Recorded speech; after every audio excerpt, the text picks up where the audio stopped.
Shalom Bapak Ibu Saudara-saudari yang dikasihi oleh Tuhan. Kita kembali lagi dalam channel Ada Jawaban TV bersama saya Sarah Angelin, dengan harapan pesan yang disampaikan dapat memberkati kita semua. Proses kehidupan yang Tuhan kerjakan di dalam hidup saya membuat perubahan yang sangat signifikan. Bahkan saya mempunyai banyak sekali kesaksian. Dan saat ini saya akan bersaksi bagaimana Tuhan mengubahkan hidup saya yang dulu sampai sekarang. Tuhan memakai saya untuk di bagian anak-anak muda. Dimana waktu saya masa SMA, saya adalah seorang anak yang sangat-sangat tidak dengar-dengaran dengan orang tua. Bahkan saya mempunyai pergaulan yang tidak baik. Saya jatuh dalam minum-minuman keras.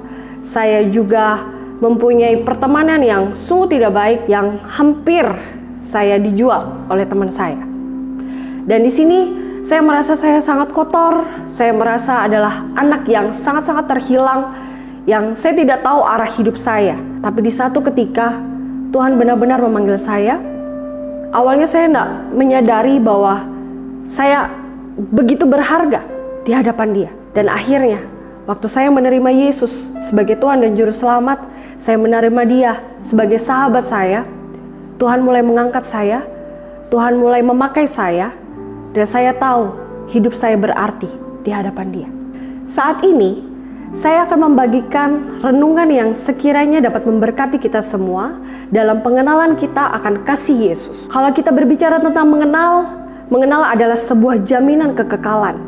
Pengenalan yang benar akan kasih Yesus akan membawa perubahan yang signifikan dalam kehidupan kita. Hari-hari ini kita mengalami berbagai macam pencobaan. Tetapi di sini kita diajarkan untuk bersyukur. Meskipun apa yang ada di depan kita adalah sesuatu yang mungkin berat. Tetapi saya mau mengajak untuk kita berfokus kepada pengenalan akan kasih Kristus dalam kehidupan kita. Dalam Alkitab, Yesus sendiri memberikan sebuah perumpamaan tentang kasih Bapa, di mana ada seorang bapa memiliki 2 orang anak, dan yang seorang berkata kepada bapaknya, "Bapa, berikan aku hartamu yang menjadi hakku." Pada saat itu bapak itu memberikan. Tetapi apa yang dilakukan oleh anak itu? Anak yang bungsu ini dia pergi ke negeri yang jauh, dia berfoya-foya, dia menghabiskan uangnya, bahkan dia bermain bersama dengan pelacur. Tetapi pada saat itu terjadi kelaparan di negeri itu. Akhirnya anak bungsu ini pergi. Dia pergi untuk bekerja. Dia harus menjaga babi, dan pada saat dia menjaga babi, dia merasakan sesuatu kelaparan. Dia meminta untuk dia bisa memakan ampas babi itu. Tetapi apa yang terjadi? Dia tidak diberikan oleh siapapun. Akhirnya dia berpikir, "Bapakku mempunyai upahan yang banyak. Dia mempunyai orang-orang upahan yang banyak. Bahkan ada banyak makanan di rumah bapakku." Akhirnya dia berkata, "Aku akan berangkat dan aku akan pergi kepada bapakku. Aku akan berkata kepada dia, ampuni aku." Itu yang dikatakan oleh anak bungsu itu. Di ayat yang Lukas 15 ayat yang ke-20. Di sini kita akan melihat apa yang Yesus tunjukkan kepada kita. Yang pertama, Yesus mengampuni kita. Yesus mengampuni saya dan saudara. Di Lukas 15 ayat yang ke-20, "Maka bangkitlah ia dan pergi kepada bapaknya. Ketika ia masih jauh, ayahnya telah melihatnya. Lalu tergeraklah hatinya oleh belas kasihan. Ayahnya itu berlari mendapatkan dia, lalu merangkul dan mencium dia." Kita bisa melihat bagaimana kasih Bapa, kasih seorang Bapa yang tulus. Sekalipun anaknya ini benar-benar dalam keadaan kotor, tetapi apa yang dia lakukan? Dia berlari, dia mencium anaknya. Kalau berbicara tentang mengampuni, tentang menerima, itu sama. Seperti kita bilang menerima itu adalah sesuatu yang sederhana, yang simple. Tapi kalau yang kita terima adalah baik, pasti kita akan dengan senang hati. Tetapi bagaimana kalau yang kita terima adalah sesuatu yang buruk, sesuatu yang cacat, sesuatu yang rusak, sesuatu yang kotor? Apakah kita bisa menerima? Tidak semudah itu. Saya akan memberikan sebuah contoh. Saya membeli sebuah masker. Pada saat ini kita pasti butuh masker. Saya membeli sebuah masker. Dalam pikiran saya, masker itu yang akan saya dapatkan adalah warna yang bagus, bersih, higienis, dan bentuknya sangat rapi. Tetapi apa yang saya dapatkan ketika masker itu datang di hadapan saya? Ternyata masker itu dalam kondisi tidak ada lubangnya untuk di telinga, dalam kondisi kotor, dalam kondisi bentuk yang tidak bagus. Pasti saya akan komplain. Saya akan mengembalikan, saya akan retur, dan saya akan berkata, kembalikan uang saya. Karena untuk menerima sesuatu yang tidak baik itu tidak mudah. Tetapi apa yang kita lihat di sini?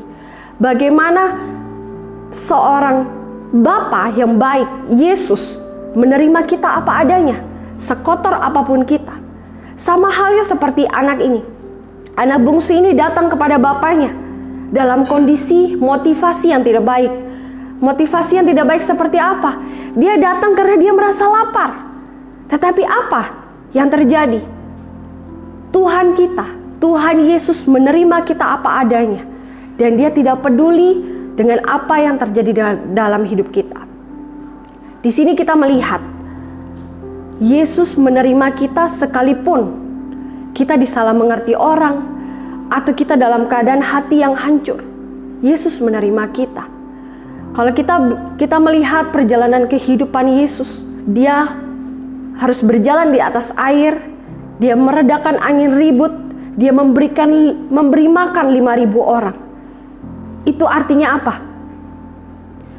Ketika kita mengikut Yesus, tidak menjadi suatu jaminan kita dijauhkan dari bahaya, kita dijauhkan dari masalah. Tapi satu hal, ketika itu terjadi dalam kehidupan kita, dia selalu punya agenda yang terbaik untuk kita, dan kita harus percaya bahwa pasti dia tolong. Apa yang Yesus tunjukkan kepada kita? Yang kedua, Yesus mengangkat kita. Yesus mengangkat saya, Yesus mengangkat Bapak, Ibu, dan Saudara sekalian. Di sini kita baca dalam Lukas 15 ayat yang ke-22. Tetapi ayah itu berkata kepada hamba-hambanya, lekaslah, bawa kemari jubah yang terbaik, pakaikanlah itu kepadanya, dan kenakanlah cincin pada jarinya dan sepatu pada kakinya. Di sini saya mau berbicara tentang jubah. Apa yang dimaksud dengan jubah dalam ayat ini? Jubah berbicara tentang keselamatan, di mana kita yang kotor, kita yang tidak berguna, kita yang dianggap sampah oleh orang-orang yang ada mungkin di sekeliling kita. Tapi di sini Tuhan berikan, waktu Tuhan memberikan pengampunan, dia memberikan jubah kepada kita. Tuhan memberikan keselamatan yang baru kepada kita. Yang kedua, cincin. Cincin berbicara tentang otoritas. Dahulu anak ini benar-benar yang dia minta supaya menjadi seorang upahan. Tetapi apa yang terjadi? Bapa mengangkat ini bukan menjadi upahan, tetapi menjadi anak. Kalau kita bicara tentang cincin di zaman dahulu, cincin digunakan hanya untuk raja, orang-orang kaya, atau orang yang berkasta. Cincin bisa digunakan untuk mengesahkan sesuatu, atau cincin digunakan untuk membeli satu dagangan, dan cincin itu hanya ditempelkan pada satu tanah liat yang berbentuk kotak. Cincin ini berbicara tentang otoritas. Dan waktu kita diampuni, mendapatkan pengampunan daripada Tuhan, merasakan kasihnya Tuhan, kita akan diberikan cincin oleh Tuhan, diberikan otoritas oleh Tuhan. Yang ketiga, tentang sepatu. Kalau kita tahu dalam Efesus, di mana berkasutkan kerelaan memberitakan Injil. Waktu pada saat kita jatuh dalam keadaan keterpurukan kita, dalam dosa kita seringkali merasa kita tidak berguna. Kita seringkali merasa kita tidak berharga. Tetapi apa yang Tuhan berikan? Kita waktu pada saat kita jatuh, kita dalam kondisi yang terpuruk, kita kehilangan arah hidup. Tetapi di sini kenapa Tuhan berikan sepatu? Karena Tuhan mau memberikan arahan hidup buat kita. Tuhan memberikan visi yang baru buat kita, buat saya dan saudara. Apa yang Yesus tunjukkan untuk kita? Yang ketiga, Yesus mempersiapkan yang terbaik untuk kita. dalam Lukas 15 ayat yang ke-25 sampai ke-27, tetapi anaknya sulung berada di ladang, dan ketika ia pulang dan dekat ke rumah, ia mendengar bunyi seruling dan nyanyi tari-tarian. Lalu ia memanggil salah seorang hamba dan bertanya kepadanya, "Apa semuanya itu?" Jawab hamba itu, "Adikmu telah kembali dan ayahmu telah menyembelih anak lembu tambun karena ia mendapatnya kembali dengan sehat." Yang sulung marah. Kenapa? Karena dari seorang hambanya dia mendengar bahwa adiknya yang sudah foya-foya, yang sudah bermain bersama pelacur, yang sudah menghabiskan seluruh harta, dia kembali dalam kondisi sehat. Dia mendengar apa yang hamba itu katakan. Saya mau katakan, when you hear people, you will think like people. Sulung tidak mengerti, anak yang sulung ini tidak mengerti hati bapaknya yang begitu bersuka cita karena anaknya kembali. Anak yang hilang sudah kembali. Anak yang dulu mati karena dosa, dia sudah bangkit karena keselamatan. Tapi anak yang sulung ini tidak mengerti. Di sini Tuhan mengajarkan kepada setiap kita untuk kita tidak melihat fakta seperti sulung. Anak yang sulung ini, dia melihat anak yang bungsu dari fakta. Fakta berbicara tentang kebenaran yang terendah. Tetapi Yesus mengajarkan kepada kita untuk melihat orang dari kebenaran dan masa depan yang Tuhan sudah persiapkan.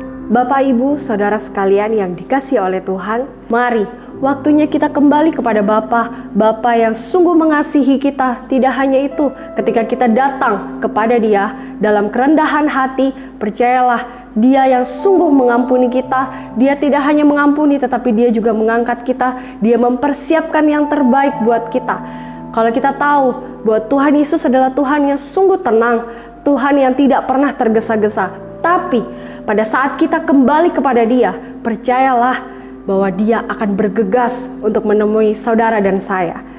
Kiranya pesan renungan singkat ini dapat memberikan kekuatan bagi kita semua. Tuhan Yesus memberkati.